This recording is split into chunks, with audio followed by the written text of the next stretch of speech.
Sahabat setia Gowor yang dikasihi Tuhan, Shalom. Hari ini adalah Senin 13 Desember 2021. Hari ini kita bersama-sama memperingati peringatan wajib Santa Lucia, perawan dan martir.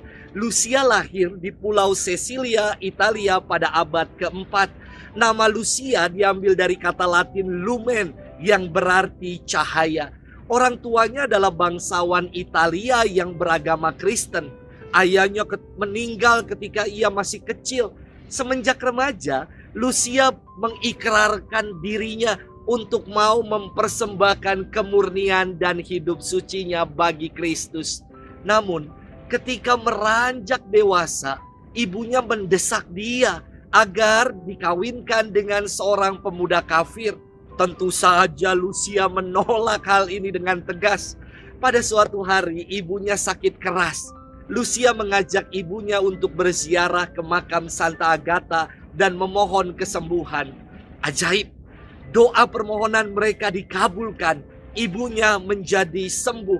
Sebagai tanda syukur, ibunda memperbolehkan Lucia untuk menjalankan ikrarnya dengan setia, yakni hidup suci dan tidak bernoda.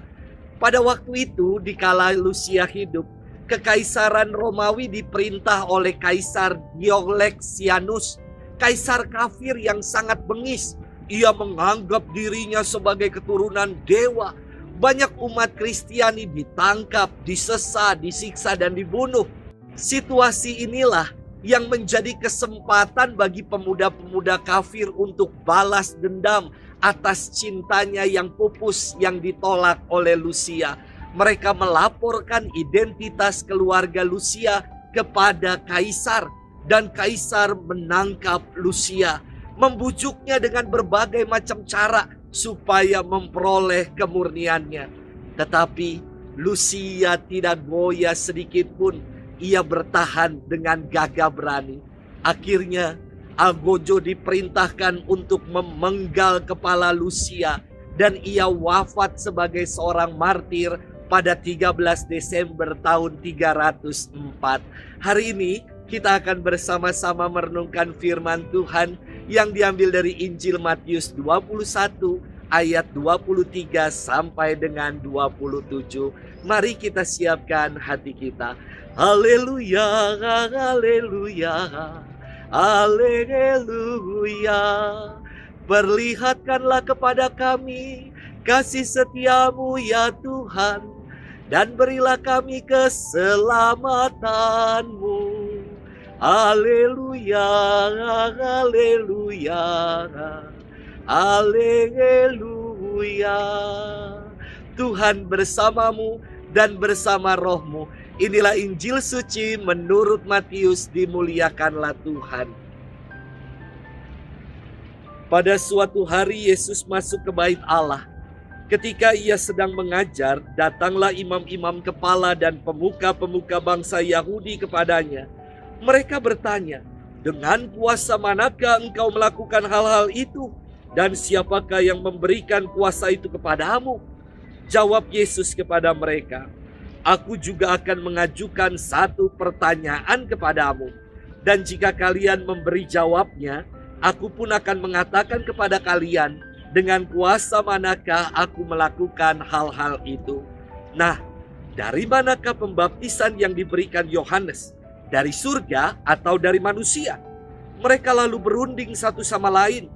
"Jika kita katakan dari surga, ia akan berkata kepada kita, 'Kalau begitu, mengapa kalian tidak percaya kepadanya?' Tetapi jika kita katakan dari manusia, kita takut kepada orang banyak, sebab semua orang menganggap Yohanes itu nabi." Mereka lalu menjawab, "Kami tidak tahu." Maka Yesus pun berkata kepada mereka, "Jika demikian, aku pun tidak mau mengatakan kepada kalian dengan kuasa manakah aku melakukan hal-hal itu." Demikianlah sabda Tuhan.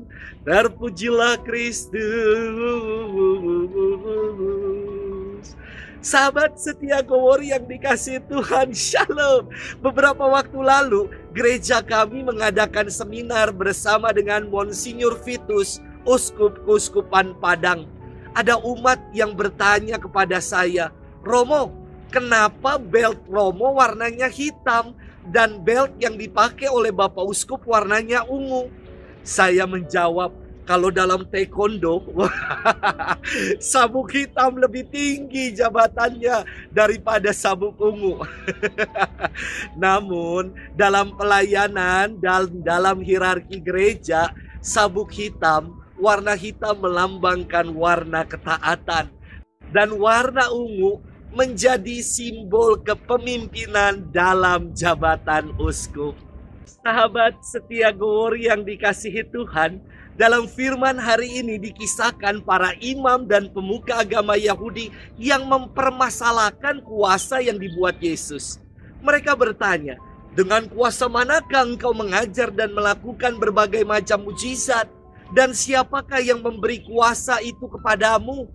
Yesus memberikan sebuah jawaban dengan suatu pertanyaan. Mungkin terdengar aneh. Orang tanya kok malah balas dengan suatu pertanyaan. Namun jawaban yang berupa pertanyaan dari Yesus ini dimaksudkan untuk ngetes mereka. Karena Yesus tahu bahwa mereka hanya hendak mencari celah dan mencobai dirinya. Apapun yang dijawab oleh Yesus tidak akan membuat mereka percaya kepadanya. Maka Yesus memberikan sebuah pertanyaan ini. Dari manakah pembaptisan yang diberikan Yohanes? Mereka semua bingung dan sukar untuk menjawabnya. Karena kalau mereka katakan bahwa baptisan Yohanes berasal dari surga, mereka akan dibalikkan dengan pertanyaan, "Kalau begitu, kenapa kamu gak percaya sama Yohanes?"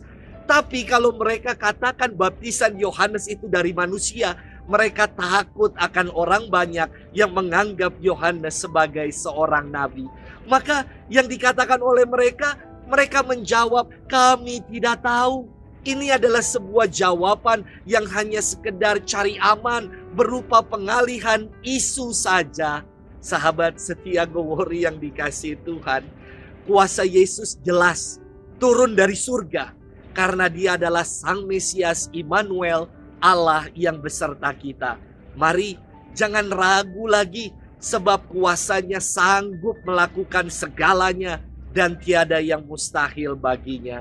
Selamat bermenung dan Tuhan memberkati kita selalu. Dalam nama Bapa dan Putra dan Roh Kudus. Amin.